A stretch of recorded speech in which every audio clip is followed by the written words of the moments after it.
Members, it's the appointed time and we have a quorum. I call the meeting to order. Item 1 on the agenda, information paper issued since the last meeting. Since the last meeting, the Secretariat issued a set of paper that is the referral arising from the meeting between LegCo members and Tai Po District Council members on the 31st of May 2024 regarding how to improve the environmental hygiene facilities and conditions in the vicinity of Lam Tsuen River. That's LC paper number CB bracket 2951/2024 bracket 01. Item 2 on the agenda, items for discussion at the next meeting. Would the Secretariat please ask the government officials to enter the room so that they will be made aware of the items for discussion at the next meeting. The Secretariat has issued a list of outstanding items for discussion, that is the LC paper number CB bracket 2979/2024 bracket 01, and a list of follow-up actions, that is LC paper number CB bracket 2979/2024 bracket 02. The next regular meeting of the panel will be at 2:30 p.m. on the 8th of October 2024, Tuesday. The administration proposes to discuss the following items. They are management of oyster farming activities in Deep Bay. That is item 1 on the list of outstanding items for discussion, and proposed amendments to the food adulteration metallic contamination regulations, CAP 132V. That's item 2 on the list. Do members have any comment regarding the items for discussions at the next meeting? The next meeting will be held to discuss the set 2 items. It will last 2 hours until 4:30 p.m. Item 3 on the agenda, arrangement for importing fresh produce via Hong Kong-Zhuhai-Macao Bridge. The Secretariat has prepared an information note, that is CB bracket 2979/2024 bracket 04 for members' reference. Would members who would like to put questions, please press the button now. Ms. Diane Wong, Undersecretary for Environment and Ecology, please walk us through the paper. Thank you. Chairman, members, we are here to brief panel on the latest arrangement for importing fresh produce into Hong Kong via Hong Kong-Zhuhai-Macao Bridge by food importers as implemented by the Center for Food Safety. Over 90% of the food supply in Hong Kong is imported. Import control is of paramount importance to ensuring food safety in Hong Kong. CFS is responsible for imposing import control on foods. According to the original arrangements, all fresh produce coming from the mainland via land, including frozen, chilled meat, poultry and games, eggs, milk, aquatic products, fruits and vegetables, will have to be imported to Hong Kong via Man-Kam-To boundary control point, and it runs from 7 a.m. to 10 p.m. The CFS have consulted the General Administration of the Customs of the People's Republic of China, GACC. Since October 2018, we have allowed the food to be imported via the Hong Kong-Zhuhai-Macao Bridge, and a food inspection center has been set up. The types of food that can be imported via the bridge include fresh aquatic products. The operating time lasts from 9 p.m. to 5 a.m. the next day. The arrangement is to facilitate the sector to import food upon closure of the Man-Kam-To boundary control point, and it also saves the actual transportation time from Western Guangdong to Hong Kong. To in line with the East in, East out, West in, West out strategy for cross-boundary goods traffic of the country, CFS has been actively preparing for the import of more types of fresh produce into Hong Kong via the Hong Kong-Zhuhai-Macao Bridge. Upon discussion with the relevant mainland authorities and consultation with the trade, the CFS has expanded the types of food that can be imported via Hong Kong-Zhuhai-Macao Bridge.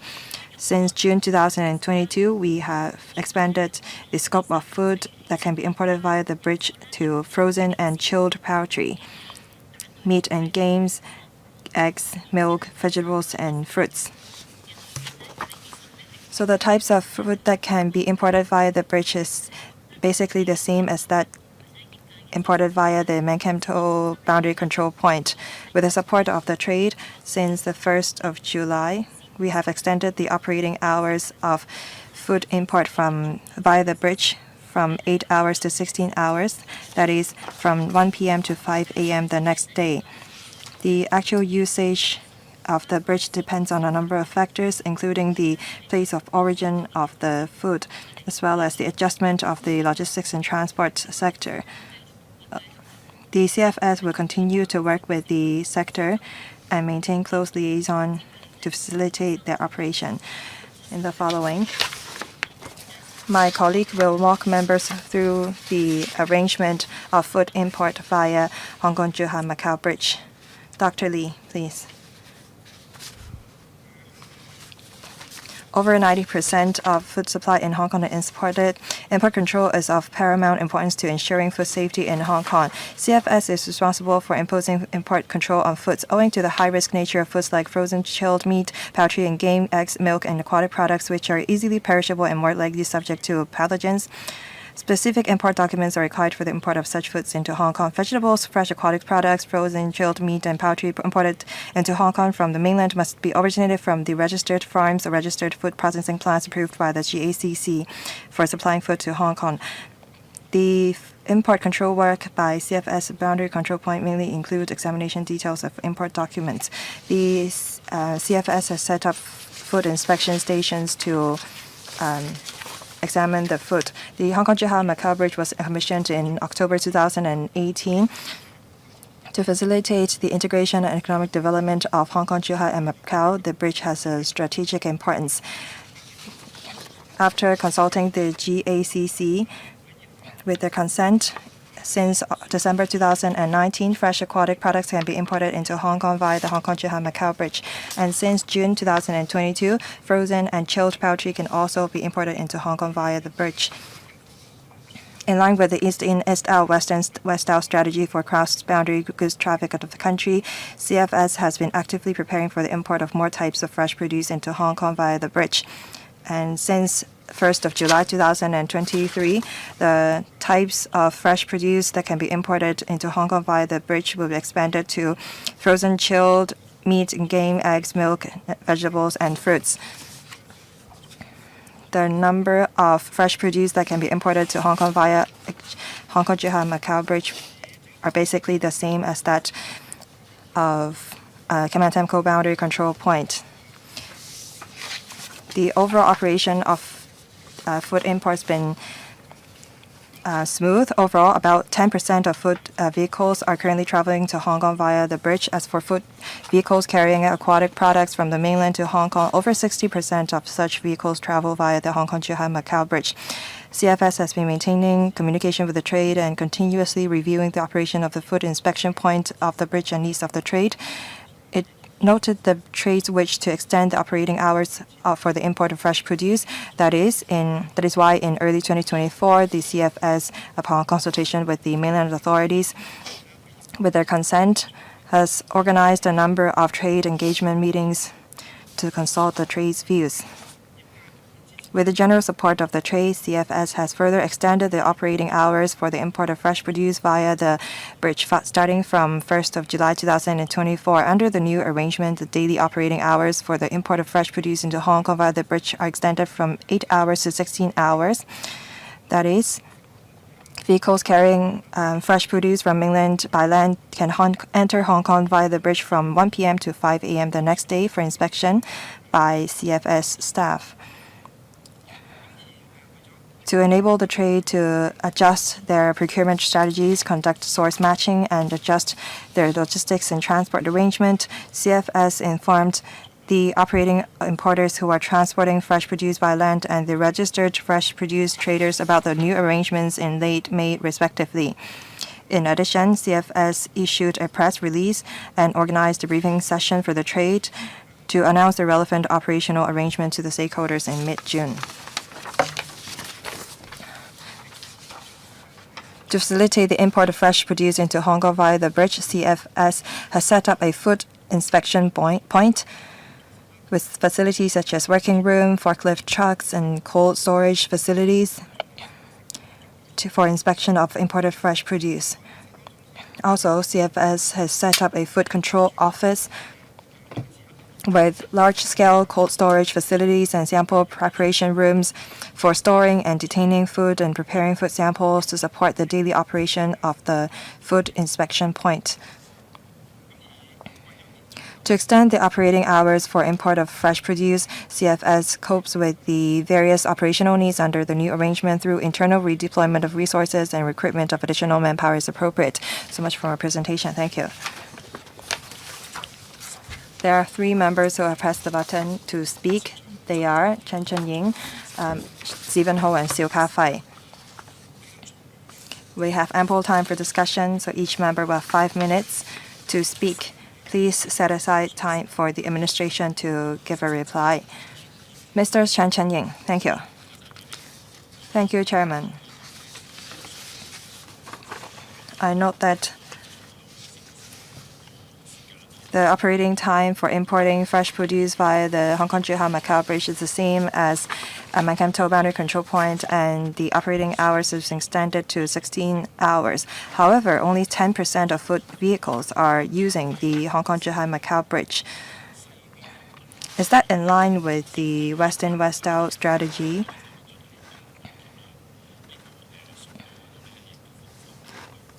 Is the figure in line with the administration's expectation?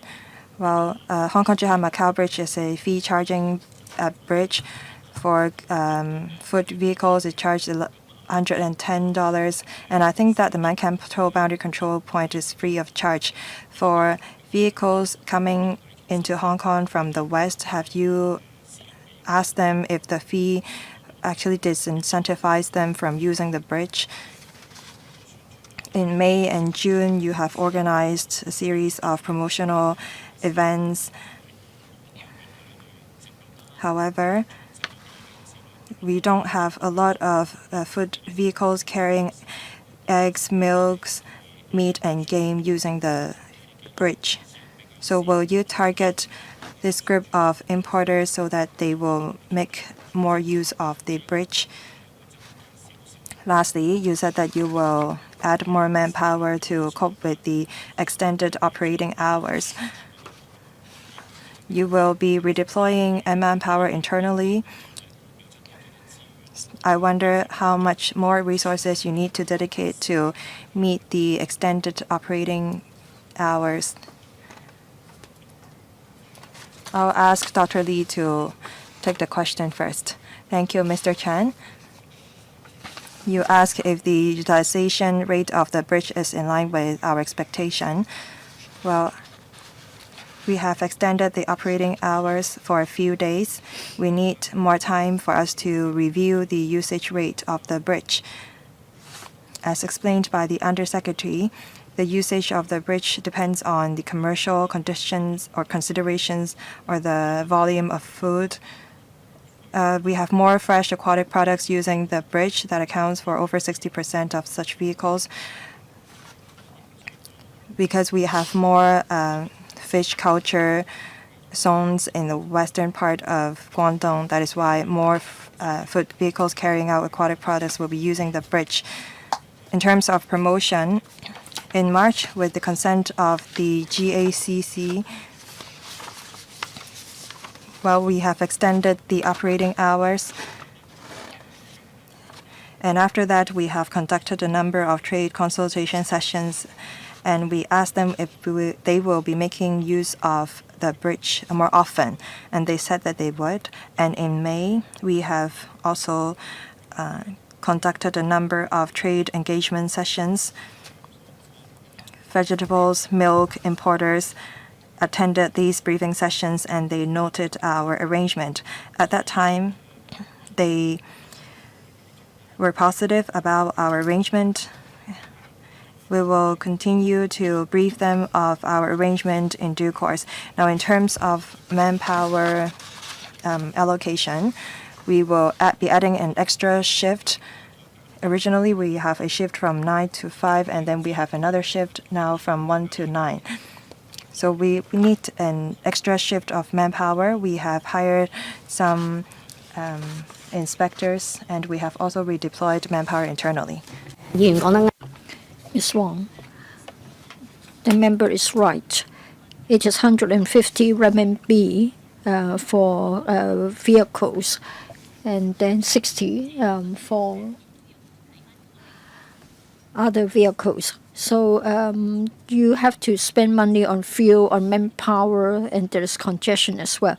So for commercial reasons, the operators would choose the channel they prefer.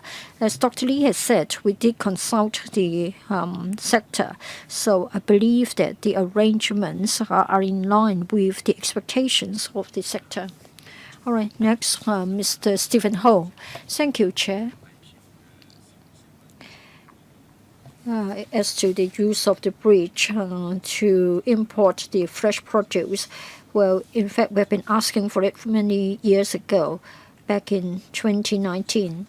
I think it was together with Liberal Party members as well as Mr. Michael Logue, etc. We tried to make suggestions concerning the arrangements.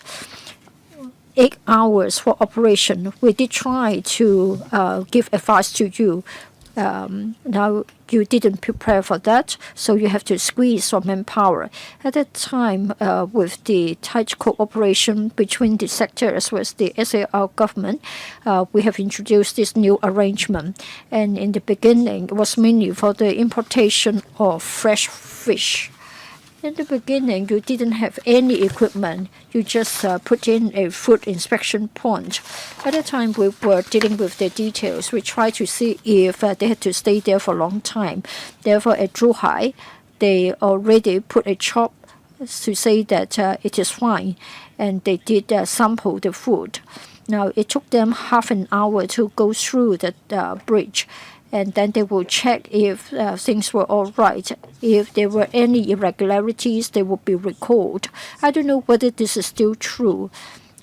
We try to cut the time needed so that there won't be any congestion on the bridge itself. Now, it was first introduced in 2019, and in fact, recently you have expanded the scope. You are not just covering aquatic products, but also chilled and frozen meat as well as eggs and milk. Now, you have got the cold storage. You have got the forklifting equipment. So I'm more interested in the actual operation. And then I remember that when we first talked about the transportation of fresh produce, you were concerned about the customs concerns. Today, we haven't got anyone from the customs. So have you been sort of random checking the food vehicles? Are there any customs concerns?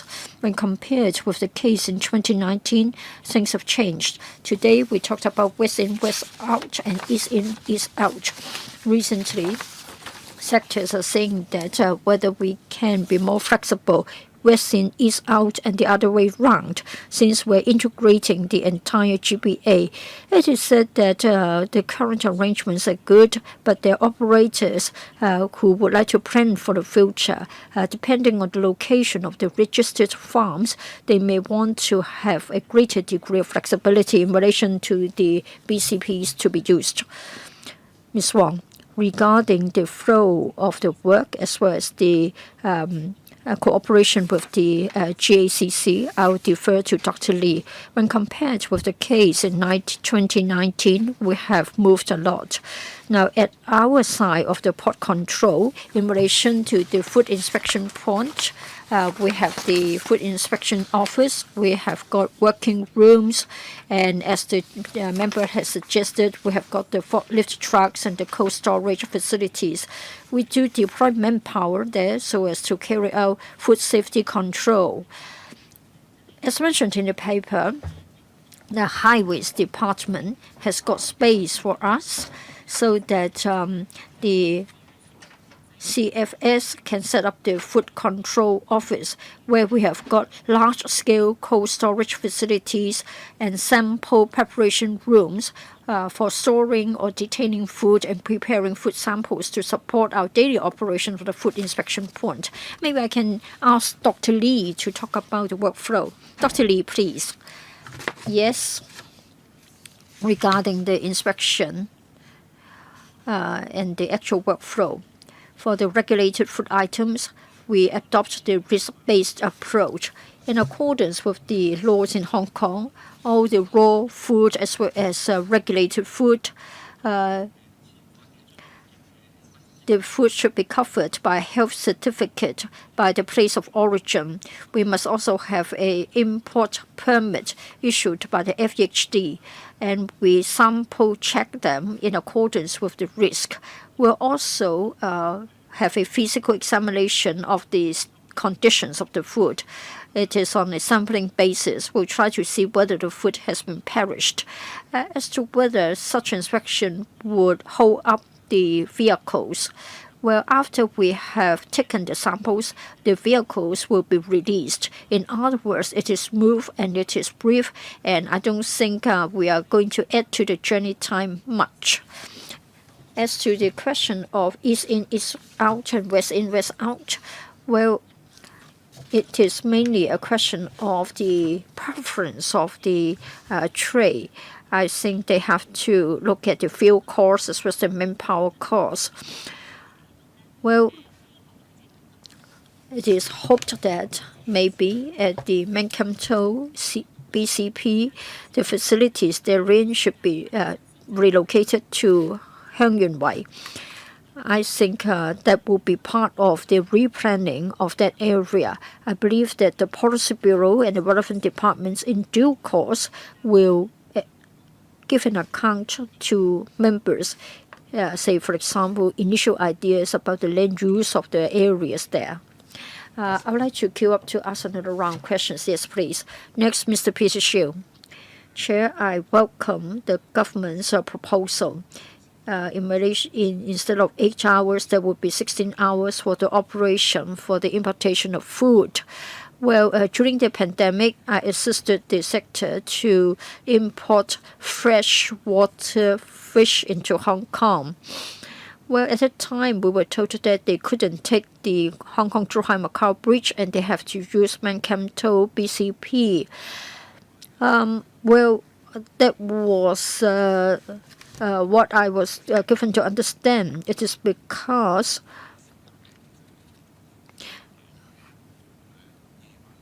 usually they will get the fish during the small hours of the day.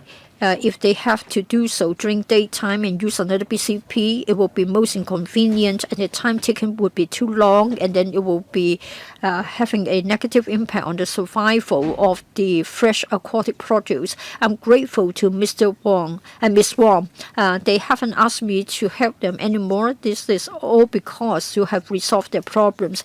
And by extending the hours from 8 to 16, they will be much more facilitated. And in terms of the statistics, 60% or more are actually about aquatic products. I think it proves that this particular sector has been facilitated. So I would like to express my gratitude to you. Now, you will continue to take food samples. I want to know whether you have found anything different from the case at other BCPs, and can you share any data with us concerning the food safety? Dr. Lee, please. Thank you, Chair. Thank you, Mr. Shiu. More than 99% has been the pass rate of the food samples. I haven't got the breakdown figures, but then generally speaking, the overall pass rate has been at 90% or higher. Thank you. So please keep an eye on food safety for us again. It's now my turn. I welcome this move so that there will be more and more fresh produce coming via the Hong Kong-Zhuhai-Macao Bridge. Only about 10% of the food vehicles are using the bridge, but then with the rolling out of the program and with the commissioning of Wang Mao Hai Bridge, there will be more food items coming from the western part of the GBA so that they don't have to take a detour. And then for Kaiping and Taishan, again, they are the major supply sources of farm produce. So for the fresh produce to come via the bridge, I think it will become the growing trend. So I know you have got facilities to serve this purpose, but in future, have you planned for any expansion and deployment of more manpower, and what about the timeline? Well, we have noticed the point that you mentioned. The CFS would be watching the development closely. Please take a look of the annex. You can see the comparative figures between Mankamto and Hong Kong-Zhuhai-Macao Bridge BCP. It is a matter of 8:1 or 9:1 in terms of the ratio. Currently, there are roughly 50 vehicles coming through. We'll be watching the figures closely to see whether there will be a growth in the number. So in terms of the facilities and the manpower, we will plan according to the figures available and take follow-up action. I'll just see if other members would like to ask questions. If not, Stephen Ho for the second time. Well, you talk about West in, West out, and then in the annex, as Mr. Peter Shiu has said, 66.5% of the produce are aquatic products. In fact, they were the first type of products to come to Hong Kong via this route. A lot of the agricultural products can be found in the western part of the province. But then only 434 vehicles were carrying vegetables and fruits. And so this is a very low level. Are you going to promote the use of the bridge? And then what about the fees for using the bridge? I think on the mainland, if vehicles are carrying the agricultural produce, then you don't have to pay for any road tolls. Otherwise, it will be quite a hefty burden. So it's a matter of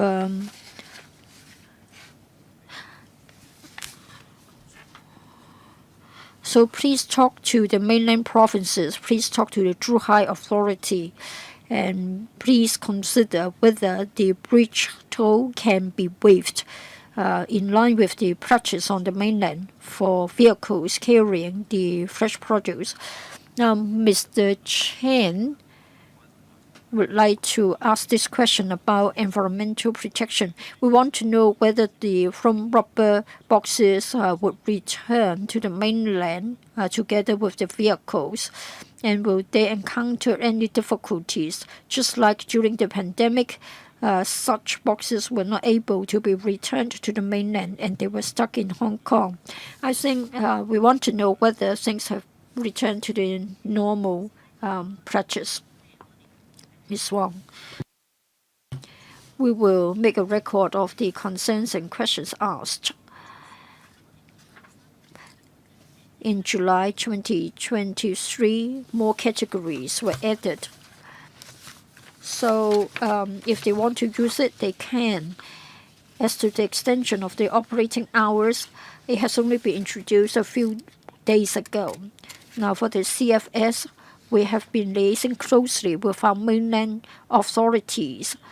So if there are food processing factories that have got a special need, we'll try to take up the role as a facilitator so that they can be facilitated to come to Hong Kong.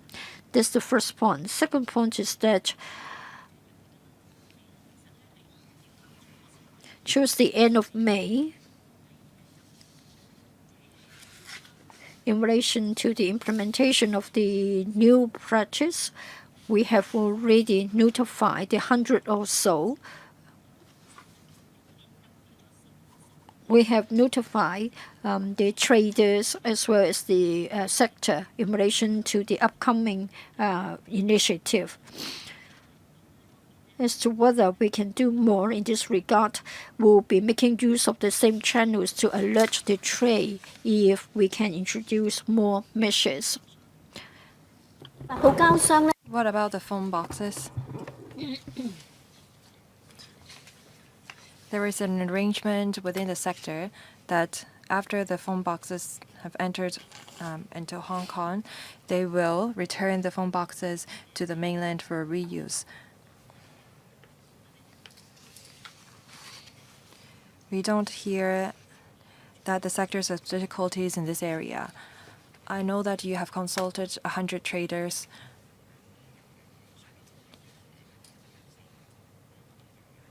The sector thanks you. If they have to make use of Mankamto BCP, they have to spend another 7 hours. So if the western channels is open, then they will be making use of it. So basically, you're only consulting the active traders. Are you encouraging importers to import different kinds of fruits?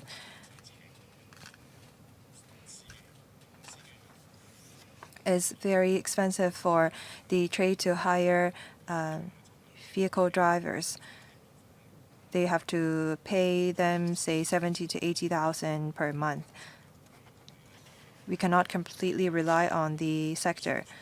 Please do more promotion on the types of fresh produce that can be imported into Hong Kong via the bridge. Thank you, Mr. Ho, for your comment. We have done a round of promotion. We can do another round of it. Maybe we can send another round of email to the trade to notify them of the new arrangement. I think that the members who have spoken are in support of the new arrangement for importing fresh produce via Hong Kong-Zhuhai-Macao Bridge. The members proposed a number of enhancement measures. I hope that the administration will consider them, including waiving the bridge toll and increasing the number of facilities and manpower, as well as stepping up promotion so that we can import from more different provinces, including Guangxi. I hope that the administration will take into account these views and comments. So that concludes our item. Thank you. Now we move on to the fourth item on the agenda, that is outcome of public consultation on the review of the Private Columbaria Ordinance, CAP 634. Would the clerk please ask the relevant government officials to enter the room? This item involves a legislative proposal, so all members of the LegCo are invited to take part in the discussion of this item. The Secretariat has prepared a set of background brief, that is CB Record 2979/2024-06. Members who would like to put questions may press the button now.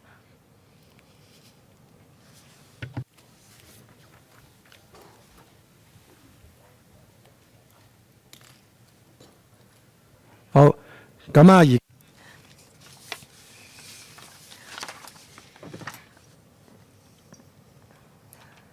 The administration, whenever you're ready.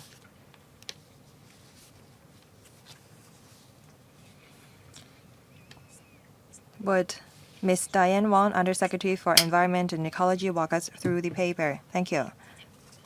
Chairman, members, on the 19th February 2024, the government briefed this panel on the implementation of and the review on the Private Columbaria Ordinance, CAP 630, and consulted this panel on the preliminary amendment proposals to the ordinance. With the support from the panel members, the government, in May this year, conducted a one-month public consultation.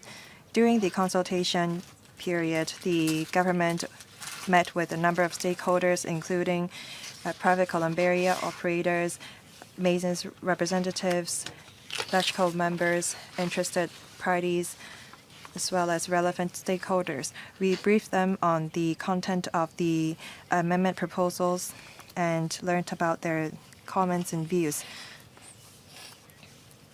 We have read the written submissions and summarized the views received or collected during the public consultation. Most members of the public and the sector support the amendment proposal.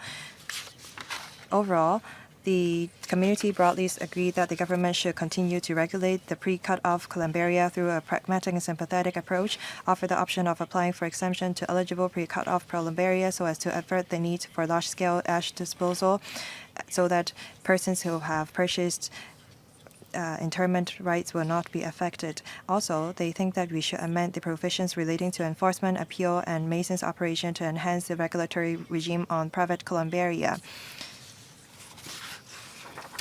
So the government proposes to start the legislative amendment in accordance with the views collected during the public consultation. The FEHD will extend the time period for the temporary keeping of ashes with masons from 7 to 14 days, so that, well, in case of the lead time required to reschedule procedures because of public holidays or adverse weather. This is in line with the views given in the public consultation. We target to submit the amendment bill to the LegCo in the fourth quarter this year, subject to the drafting progress. My colleague will walk members through the outcome of the public consultation. After the presentation, we will be taking questions. Over to my colleagues from the Private Columbaria Affairs Office. Chairman. Members, good afternoon. The government briefed this panel on the 19th of February 2024 on the implementation of and the review on the Private Columbaria Ordinance and consulted this panel on the preliminary amendment proposals to the ordinance. The members supported the proposals in general. Between the 2nd of May and the 2nd of June 2024, the government conducted public consultation. We received a total of 188 written submissions. All 4 of the proposals received support from over 89% of or 85% of the respondents. We briefed stakeholders the amendment proposals and exchanged views. Overall, private columbaria operators supported the amendment proposals. Some of them think that we should relax all the conditions so that all pre-cut-off columbaria can apply for exemption. Masons' representatives don't have any adverse comment towards the proposal. Overall, as shown in the outcome of the public consultation, the community broadly agreed that the government should continue to regulate pre-cut-off columbaria through a pragmatic and sympathetic approach, offer the option of applying for exemption to eligible pre-cut-off columbaria so as to avert the need for large-scale ash disposal, and at the same time amend the provisions relating to the enforcement, appeal, and masons operation to enhance the regulatory regime on private columbaria. There are also comments saying that we should relax the time limit for the temporary keeping of ashes with eligible masons. In light of that, we will be proposing amendment to extend the time limit from 7 calendar days to 14 calendar days to because of the lead time required to reschedule procedures in light of public holidays or adverse weather. We propose the following amendments. First, we will be adjusting the 2 basic eligible criteria for exemption to give them an option to apply for exemption. This will avert the needs for large-scale ash disposal, and this will also minimize the impact to the neighborhood by this pre-cut-off columbaria, and we also would like to give deference to the Town Planning Board. Second, we will amend provisions related to enforcement. First, we will increase penalty for non-compliance with enforcement notices. Second, we will criminalize license holders' sale of interment rights exceeding the ash interment capacity and the sale of niches or interment of ashes in niches not covered in the approved plan. Third, we will criminalize license holders' sale of interment rights when their authorization to sell their interment rights have been revoked or suspended by the Private Columbaria Licensing Board. All these amendments are to safeguard the safety of the private columbaria and protect consumer safety, and also to guard against non-compliance by the traders for the healthy development of the sector. The third proposal is that we will set out explicitly the conditions to be met for the Private Columbaria Appeal Board to consider new evidence submitted by the appellant. This will make sure that the appeal panels will adopt a consistent standard to look at different cases and prevent pre-cut-off columbaria intentionally stalling rectification of its non-compliance. The fourth proposal is that we will stipulate that ordinance is not applicable to registered masons meeting specified conditions, so that these masons can keep ashes temporarily for no more than 14 calendar days. In conclusion, apart from Proposal 4, where we will be making minor adjustments, the rest of the three proposals are the same as those set out before the public consultation. While subject to the drafting progress, we target to submit the amendment bill to the LegCo in the fourth quarter this year. That's all for my presentation. Thank you. Now there are three members who have pressed the button. They are Stephen Ho, Chen Chen-ying, and Benson Look. We have ample time for discussion, 5 minutes per member, including question and answer. Mr. Stephen Ho. Thank you, Chairman. First of all, I would like to thank the government for briefing us on the same item in this panel. Previously, the time limit for keeping ashes for masons are 7 calendar days, and I said that we should extend the time limit to 14 calendar days. I thank the government for taking on board my views. When you consulted the masons at that time, they said that 7 calendar days were okay, but they haven't taken into account the shortage of manpower, which will affect the time for processing the ashes. While we support the amendment in general, we scrutinize the ordinance for 2 years because it spans across 2 terms of the LegCo, and that drew a lot of attention. Now the ordinance have been in place for a number of years, and we think that is appropriate time for us to fine-tune the ordinance, and the amendment proposals are very reasonable.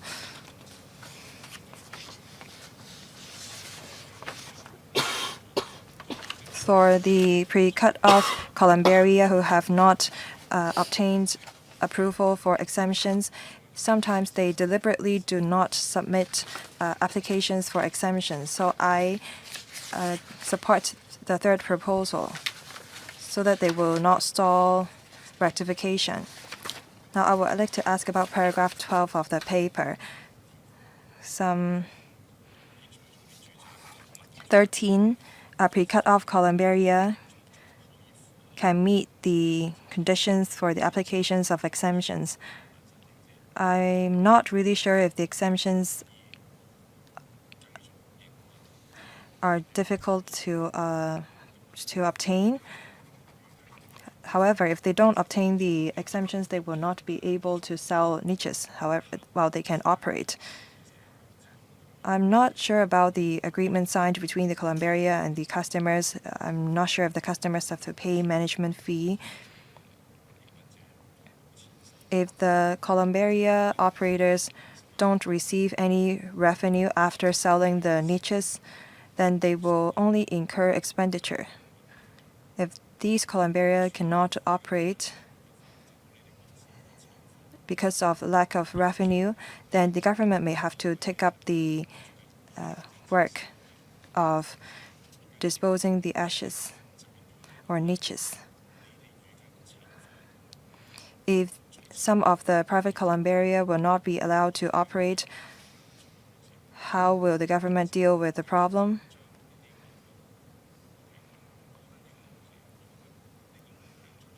I think this is a very important question. Lady Secretary, for the exemption, well, for the operators,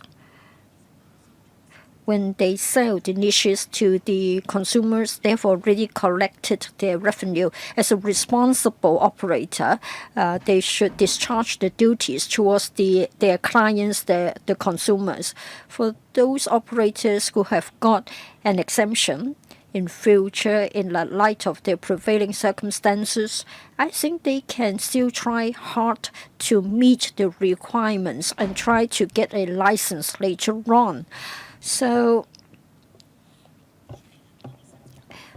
the applications are still being processed by us, and we do hope that the operators will be reasonable and responsible in dealing with the niches as well as the ashes.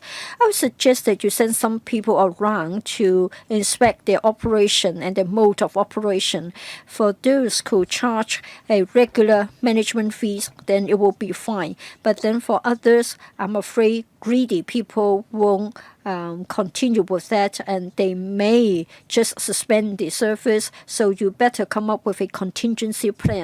You have my support, but I do see a risk there. So please watch the development. Well, in fact, our office is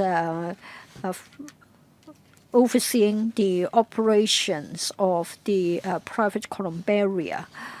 We'll be very cautious here. Next, Mr. Chen Chen-ying. Thank you, Chair. First of all, you have my support in relation to the proposals. Now you come to us formally and ask for our endorsement. I believe that we will be happy to render our support. Now let me pick up the point raised by Stephen in paragraph 12. According to you, you said that the 13 of them, they're eligible, and if they ask for exemption, then there will be 15,000 interred niches and 21,000 sold niches, which would be available. This is on the assumption that they submit an application to apply for exemption. But if they don't apply, or if they haven't got a complete set of documents, then do you impose a deadline for the 13 columbaria? That is when they have to ask for an exemption, 9 months, a year, or forever, even though they are not qualified. Will they be able to drag on? If they only want to get an exemption later on, do they have a deadline to watch? So that's my first question. Second question is that you have received 188 written submissions. I think you said that about 90% of them were in support. But then for every category, there are 16 who are not in support of your requirements. So I'm afraid that the 16 of them are actually the 13 out of the 24. In other words, there are 11 of them who are not in agreement with your proposals.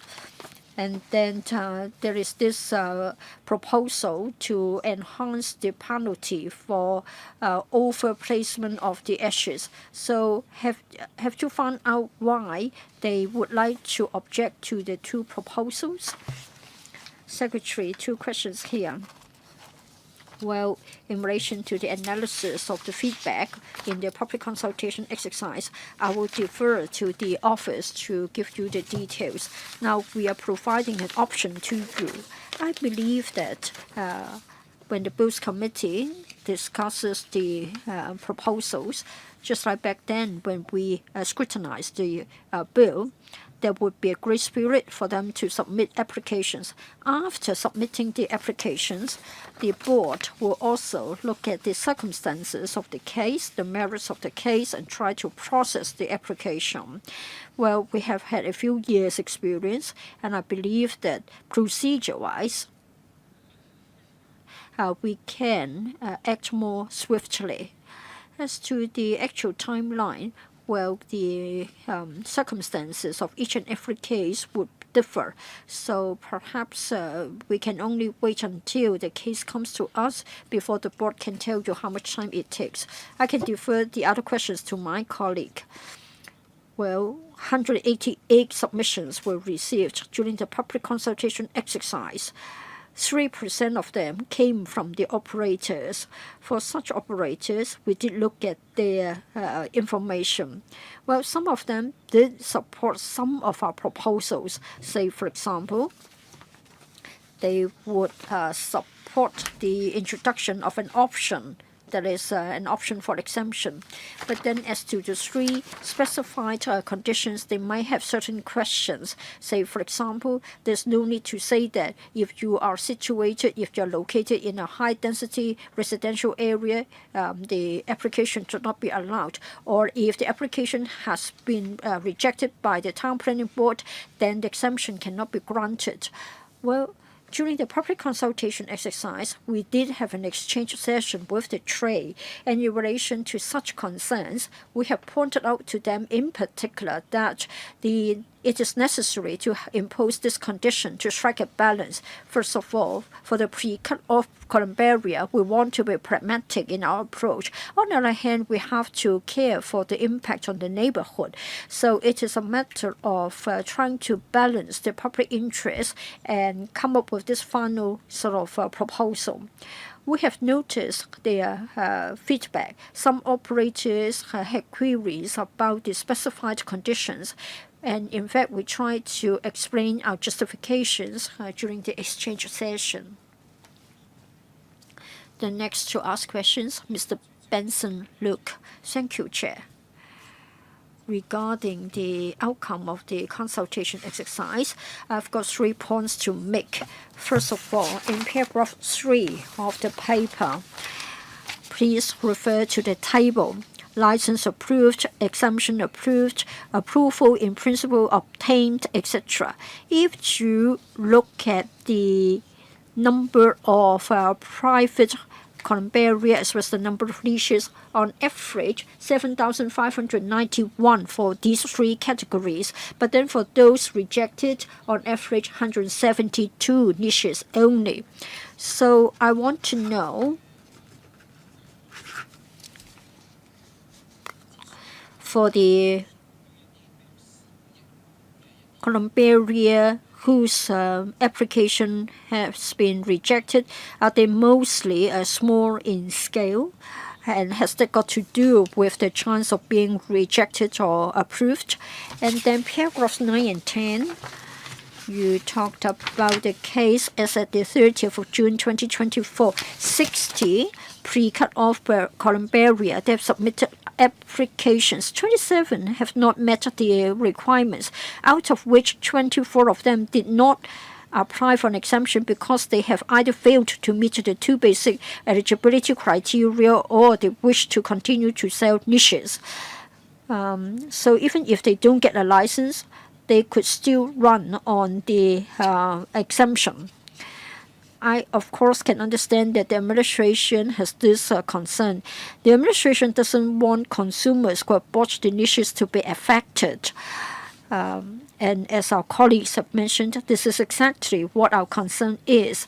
If you freeze their right to sell or to let out their niches, their operation will be affected.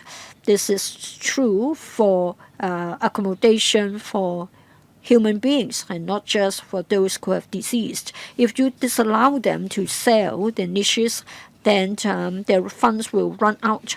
I do hope that you will watch the development closely.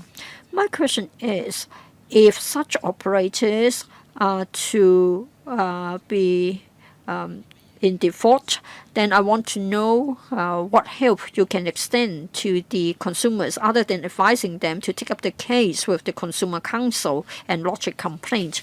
Paragraph 15, you said that for the default operators, they are going to attract a much larger fine, as much as $5 million and imprisonment for 2 years maximum. Of course, you have our support in principle. Now that takes me to my second question. Other than increasing the penalties for the consumers who are deceived, well, 10 years ago, we had many cases of consumers being cheated and they had to relocate the ashes. I want to know if the administration has got any plan to assist those citizens who have been deceived. And that leads on to another question. For public niches, I want to have an idea as to the supply, whether you have got an ample supply of public niches. 3 questions there, Secretary. Yes, 3 questions. I will take the second as well as the third ones. The member said that there are 13 of them, and assuming that all of them got their exemption, in future, whether they would be affected by the decrease in income because they could no longer sell new niches and the existing niche owners will be affected. Our office will be watching closely and will deal with them in due course. Now, if eventually the operator would like to terminate their service, then the interred ashes and such niches will be affected. Probably you have noticed that we have got quite a large number of public niches in supply, and every year we accept applications on a yearly basis. And for the facility in Zhangzhou, we receive applications on a monthly basis. In recent years, the number of applications is lower than the number we can offer. In other words, those who are affected in this case are welcome to apply for a public niche. In future, for an operator which has got a license, then it means that the niches can be sold. As to the consumer protection, well, there are already many provisions in place. Say, for example, there must be a written agreement and covering a number of items of information. And then the number of years available cannot exceed that in the lease. And other land-related documents might have time limits, and that would be binding as well. And then on the website, the information pertaining to the operators is available. And then the consumers have a 14-day cooling off period. And then for the templates for the sale and purchase agreement, it is available at the licensing board's website. Well, this is in place to safeguard the financial interests of the consumers.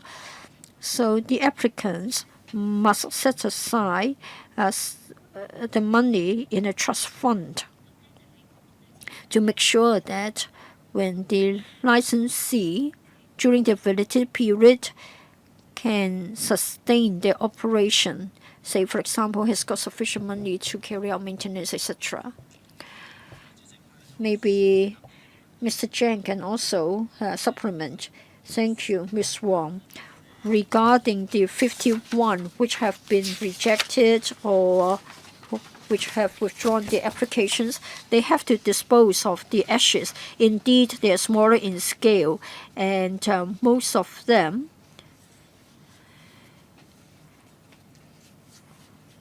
took place in the soon after the introduction of the ordinance. Quite a large number of them were in Hong Kong, 18 of them.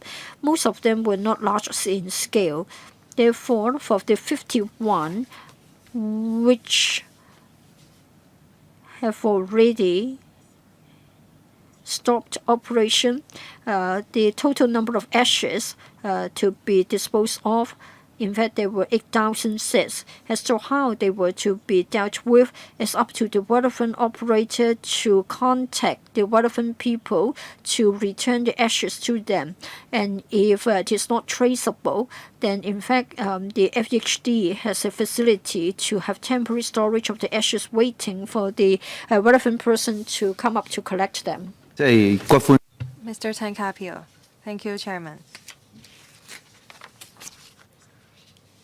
Over the past decade, the public have been concerned about the placement of niches.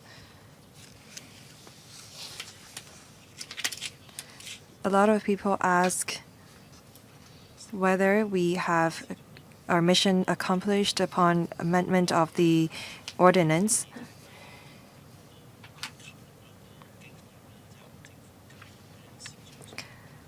Now, the administration have set up a number of regulations. They have intervened in the market operation. I wonder if they have enough manpower to cater to the needs of the members of the public. And I wonder if there is any mechanism to handle any disputes.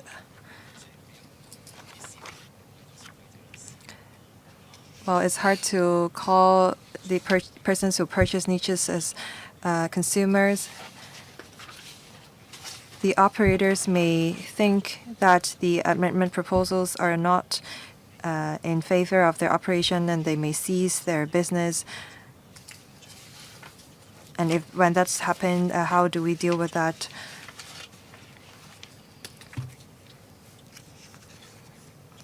Do we have to make any further amendment after this round?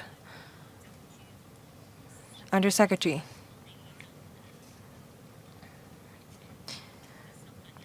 After amending the ordinance, then we would have dealt with the pre-cut-off columbaria overall. And I think we've covered most of the tasks that would have to be dealt with. For private columbaria who have obtained approval in principle, the validity of that approval lasts approximately 1 year. For those who have obtained the TSOL, the validity of that lasts 3 years. When necessary, they may extend the validity period of their temporary suspension of liability. For the private columbaria that may apply for exemption, we have to see if they will actually apply for such exemption, and we have to take into account their individual circumstances. For the 147 private columbaria and their application for specified instruments, well, we will be processing them in due course. Regarding manpower, and if we have enough staff under the Private Columbaria Affairs Office, I will defer to the head of the PCAO, or rather, the Assistant Director. Well, we have 60 staff members under the Private Columbaria Affairs Office. There are staff responsible for licensing, as mentioned by Undersecretary. There are 78 private columbarias that have submitted applications for specified instruments. We're at the late stage of the vetting process of the applications. We also have an enforcement team. After approving more and more specified instruments, the focus of our work will be shifted on, to enforcement. There are multiple aspects to enforcement. First, for a private columbaria who have been licensed or received approval in principle, they will have to follow regulations, and the enforcement team will see if they comply with our requirements. If there are private columbaria who ceases operation, regardless of whether they have their application rejected or they withdraw their application, we have to ask them to comply with the procedures to handle the niches and ashes, and the enforcement team will oversee that. Lastly, we have a prosecution team and a team to handle complaints. Most of our manpower are focused on licensing currently, and we believe that in the future we will focus on enforcement. And we also have staff responsible for administration and finance. After receiving licenses, the private columbaria will have to submit financial documents for us to vet their financial situation or position. any dispute resolution mechanism? As I mentioned earlier, for private columbaria that can continue to sell or let out niches after they've signed agreement with the consumers may follow up on their cases by lodging a civil case, and they may consult their legal advisor if they have any issues. Last to speak, Ms. Chen Hao-Yan. Thank you. The outcome of the public consultation shows that the respondents support the amendment proposals. I respect the views of the stakeholders. Regarding the 4 major amendment proposals, I don't have any objections to them. But it seems that these proposals are the only option that we have. The ordinance have been enforced for over 7 years. The reason why we have this ordinance is because the private columbaria market was a mess, and we have to put in place a licensing regime to rectify the problems that we saw back then. Over the 7 years, the licensing board received some 174 applications. Only 12 have been licensed. This shows that there are complicated issues with the private columbaria. That is why you don't issue license to them.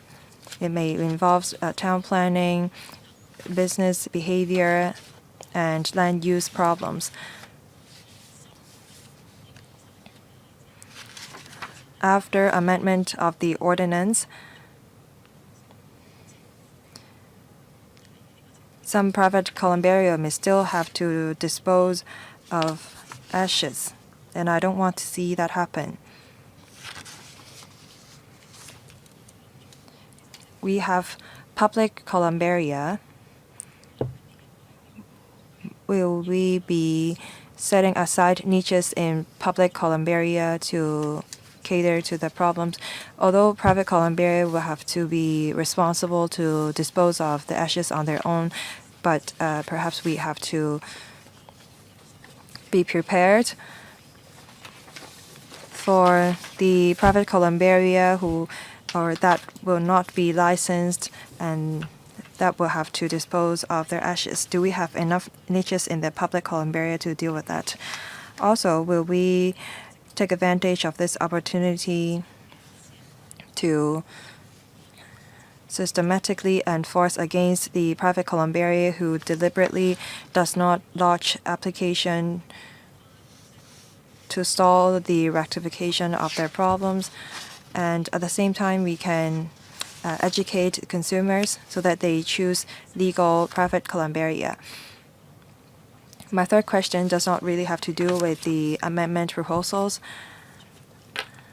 There is a religious cemetery that have made use of a disgradable niches. There are not that many people who are buried under the ground, and as a result, the cemetery place the degradable niches underground in Cheung Wan so that their cemetery will be sustainable. The niches will be placed there for 10 years, and after 10 years they may be degraded and it can be used by other niches.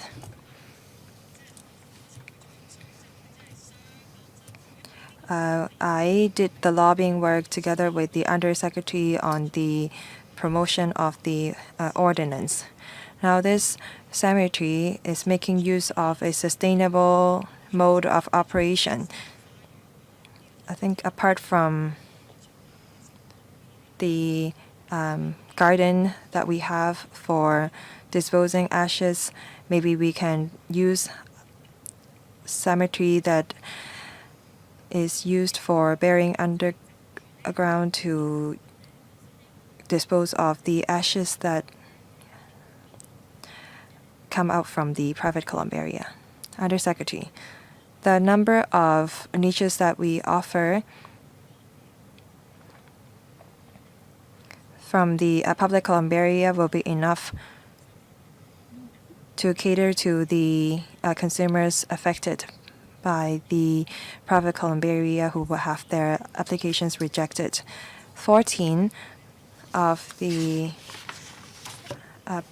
private columbarium have the support, and they can provide 680,000 niches. Every year and every month, we open our niches for application. For owners of niches, if they need to store their niches temporarily, we have some space for them. 90% of these temporary storage places are not used, and these affected consumers may apply for temporary storage of niches with us. What's the other question? Will you ask the private columbarium who deliberately do not complete their application, and will you regulate them, and will you make use of, or will you encourage the cemetery who is burying people underground make use of degradable niches? Well, in terms of enforcement, since the implementation of the ordinance until 30th of June 2024, we received some 600 complaints. 250 of them involve illegal operation of private columbarium. The Private Columbarium Affairs Office have conducted 2,900 patrols, and they have conducted in-depth investigations against non-compliant cases. And we have 11 arrest operations, and we have prosecuted some 11 private columbarium. As for the biodegradable niches, we keep an open mind to the suggestion. We'll look into the practice, and we will talk to the operators of the private cemetery. Okay. The members who have spoken all support the proposed amendments, all of the 4 amendment proposals. Despite their support, the members want the administration to consider further amendments. They ask the government to be prepared to house the niches that are disposed of by the private columbarium. We all look forward to the passage of the amendment proposals.